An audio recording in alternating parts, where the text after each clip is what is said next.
Tonight on SUTV News, SU police are bumping up security. And Stone Ridge is transitioning. We'll find out how the new changes affect students. All that and more right now.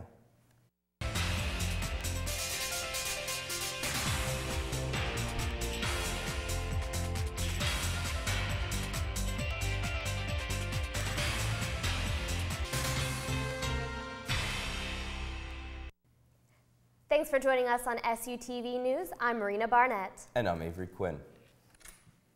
According to the CDC, the rate of opiate overdose-related deaths has increased by 137% since the year 2000, and Shippensburg is no exception. Eric Davies has the story. Heroin's not a recreational drug. It's a deadly drug. It's killing people. Brooke didn't want to die. She just wanted to feel better. The photos that cover the shelves of Lynn Bishop's hair salon are now all she has of her daughter, Brooke Fiorentino, taken too soon because of heroin. Brooke got addicted living in York with her twin sister, Alyssa. I thought that she was just really, really depressed. She was struggling keeping a job. She wasn't finding a job. The girls had started shutting themselves in their apartment. They were experimenting with prescription painkillers and escalated to street heroin. Because when you start buying it on the streets, it's very expensive and hard to get.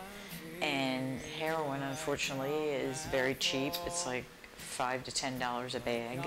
So they ultimately switched to heroin. The family intervened when the twin sisters' father found a methadone pill in one of their containers. So when we did the intervention, we were advised to split them up because they used together. You know, they fueled off each other. We split them up. Brooke went to White Deer Run in Lebanon, and Alyssa went to White Deer Run in York.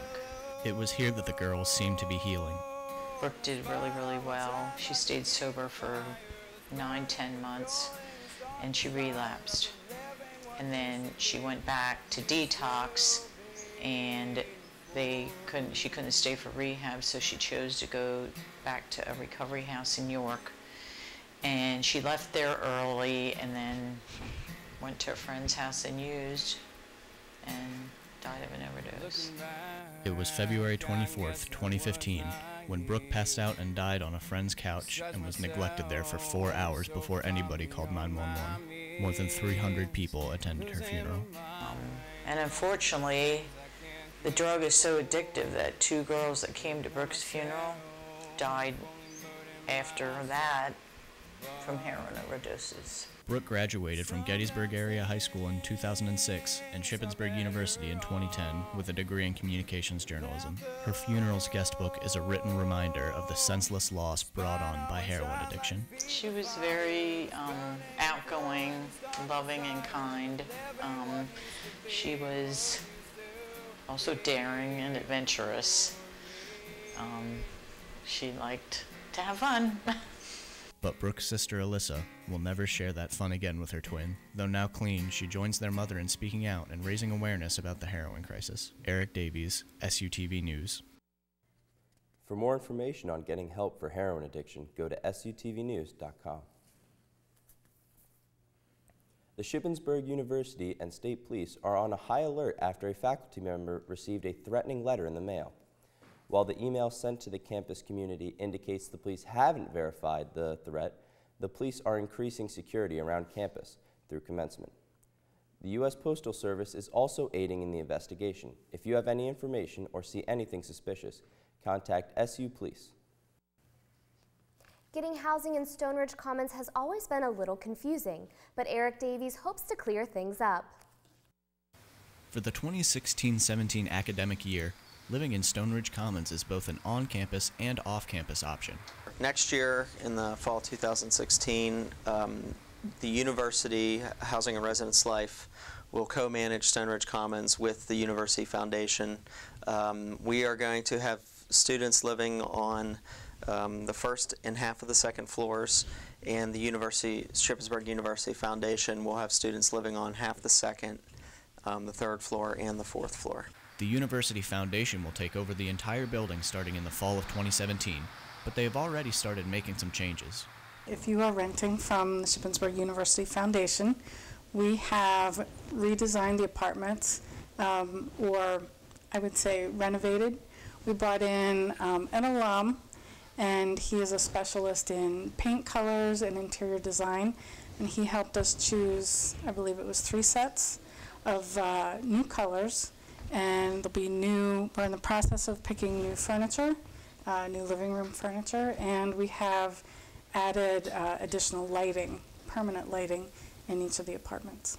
But there may certainly be problems with half of a building following campus regulations and the other half following the foundation's policies. For the students that the university is working with, Housing and Residence Life on-campus students, they'll follow the same policies and procedures that are normally done, just as normal, following all the, the student code of conduct policies in the SWATANI. The students who lease from us will follow the same guidelines that they do at College Park and Hot Point Commons in our houses. It's just like living off campus. Rates start at $600 per month from the University Foundation. For SUTV News, I'm Eric Davies. For more pricing information regarding Stone Ridge Commons, visit SUTV.com. The National Residence Hall Honorary Anchor Chapter is celebrating Arbor Day by planting trees across campus. They will be planting trees outside of Naugle and Harley Field. The NRHH plans this event to give back to the world and the university. Being able to combine with other groups on campus and other departments on campus to get the best out of it. We're doing it on this campus because we want to make our campus beautiful. The group is planting 100 trees. When we come back, a Utah man completes a journey of a lifetime. And Brazil counts down to the start of the Olympic Games. Venezuela takes drastic steps to combat its recent power crisis. And suspected terrorists are detained in Australia. Here's your world news. An Australian court has charged 4 men with plotting the terror attack resulting in last year's murder of a police employee. 58-year-old senior accountant Curtis Chang was shot and killed last October as he left work.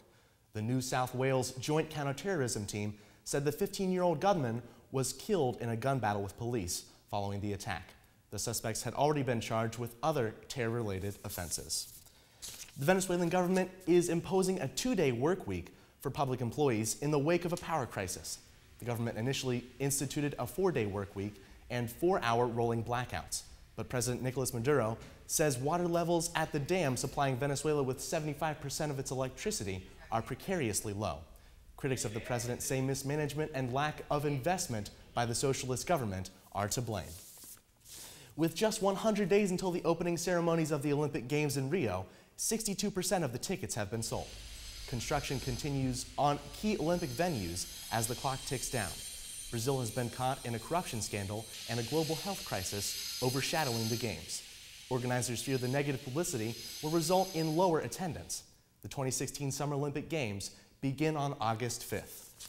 And finally this month, a Utah man became the first person in the world to climb the 7 summits and sail the 7 seas.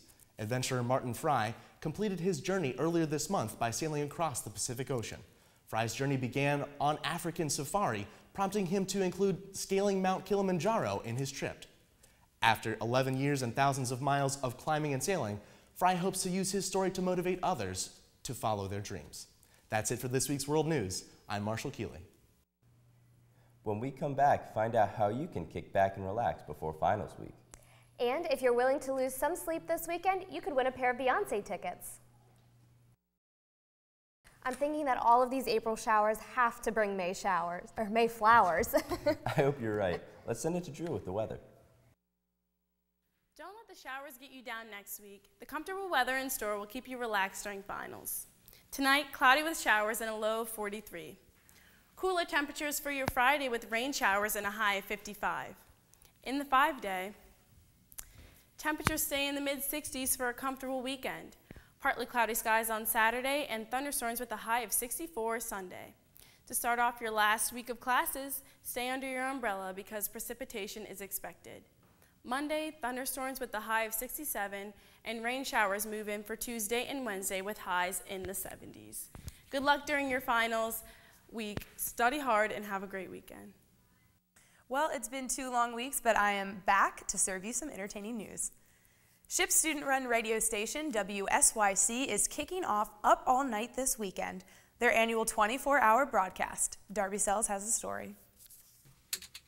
Alrighty, good afternoon everyone, coming to you live from the WSYC studio here at Shippensburg University. WSYC is pulling out all the stops for this year's Up All Night event. They are giving away more than $2,000 in prizes. It's going to be like a countdown clock. So there will be a prize given away on the 15th minute of every hour. Once the clock hits 0, we move to a trivia question. The prizes include more than just gift cards, but also tickets to some of the hottest concerts and sporting events in the summer within the Philadelphia, New York City, Washington, D.C., Baltimore, and even Hershey region. With over 20 DJs filling the airways, there will be many genres playing throughout the night. I play heavy music. There are people that play pop music. There are people that play, modern stuff, old stuff. It's a mix. It's a huge mix of stuff. Up All Night is moving to the Cub NPR from 7 p.m. to 1:30 a.m. to give the event a more interactive experience. You get to see us in person, see what we do.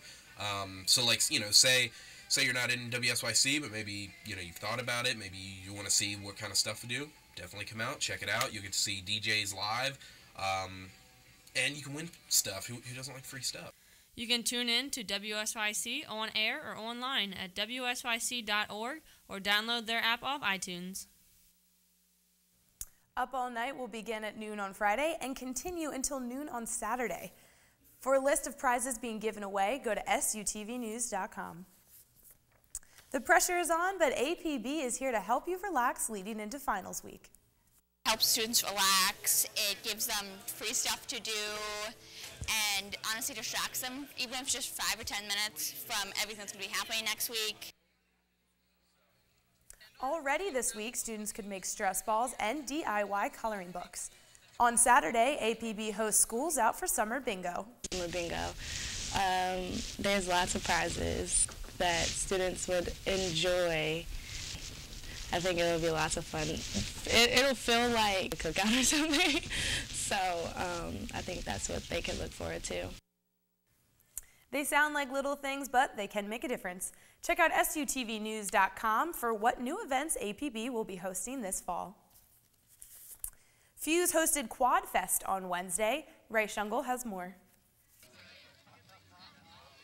Fuse's end of the semester celebration had students and faculty alike clustering the quad for fun, mingling, and free food. Fuse is a Christian organization that tries to spread a positive outlook for Shippensburg's campus. It's just to celebrate the end of the year, to love on our campus, just invite people out. Finals are happening, people are stressed, and we just want to brighten up people's faces, give them free food, and yeah, just have a good time with them and celebrate. There were also plenty of games at Quad Fest. We have the whole other part of the grassy field just devoted for frisbees. We got spike ball, we got can jam, just a lot of yard games just to hang out and chill. We've also just got a bunch of free things going on, free frisbees and stuff like that. Fuse's leaders hope this year's Quad Fest is the first of many. This is the first time for Quad Fest, yeah, and we're looking to continue this as a tradition here at Chip. We're almost through classes. We've got a couple more days left here, and then finals week, and then it's summer. A reason alone to celebrate. For SUTV Entertainment, I'm Ray Shungle. As finals week moves closer, special occasions like Quad Fest are impossible to ignore. HBO premiered the first episode of the 6th season of Game of Thrones this past Sunday. Fans tuned in to find out the fate of Jon Snow, who was apparently stabbed to death at the end of the last season. Unfortunately for fans, the question was still left unanswered, as Snow remained a corpse in the episode, but that didn't dampen the spirits of the season premiere. Well, that's it for me. Have a great weekend, and don't forget to study at least a little bit.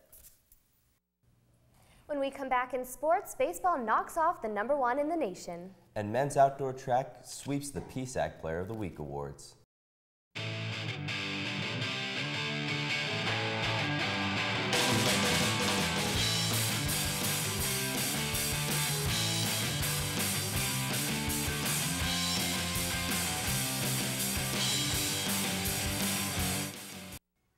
Shippensburg swept the awards this week with Jalen Ramsey winning PSAC Field Athlete of the Week. I was happy to get Athlete of the Week. I don't really try to get it. I just try to hit my goals of PRing each meet and improving. Ramsey will represent the Raiders this weekend at the Penn Relays. Drew Adigby took home PSAC Track Athlete of the Week honors, but this is a position he's been in before. It means a lot, you know, to get recognized by the offices and by the whole conference. I wouldn't say it's necessarily something that I strive for. I just try to do the best that I can each week. And, you know, whether that means coming out and running a personal best or breaking a record or something like that, or just winning, you know, in general, it's just great to get recognized for that. Drew will look to improve his record in the 200 meter this weekend at the Kaiser Invitational. Tomorrow, Shippensburg Track and Field is hosting the 12th annual Paul Kaiser Invitational. Universities from all over are coming to compete. Coach Osanich says Ship is a force to be reckoned with. And I think it'll be just a really great tune-up going into our conference championships, where I think it's going to be a very competitive meet on both sides. I think our men are going to do really, really well, but I think our women have really shaped up nicely from indoor. The first event begins at 8 and the last will start at 6:20. Shippensburg awarded the Male and Female Athletes of the Year on Monday. Winners were sophomore Ryan Zapaticki and senior Ricky Sargent. The award is given to athletes for their achievements in academics, leadership, sportsmanship, community service, and athletics. Zapaticki and Sargent were chosen out of 13 nominees. Shippensburg baseball knocked off #1 ranked Millersville last Friday. Senior Mike Marcinko drove in the winning run with a single in the bottom of the 10th. When you face the #1 team in the country, you know, opportunities like that don't come around often, so it's a huge win. It's hopefully a momentum building win. We're looking to take it into Bloomsburg and take it into conference play. The Raiders travel to Bloomsburg this Friday for a doubleheader starting at 11 and 1. That's it for sports. Let's head back over to the desk. That's it for SUTV News. I'm Avery Quinn. And I'm Marina Barnett. Don't forget to follow us on Facebook, Twitter, and Instagram at SUTV News. And check out our website, sutvnews.com. We'll see you next time.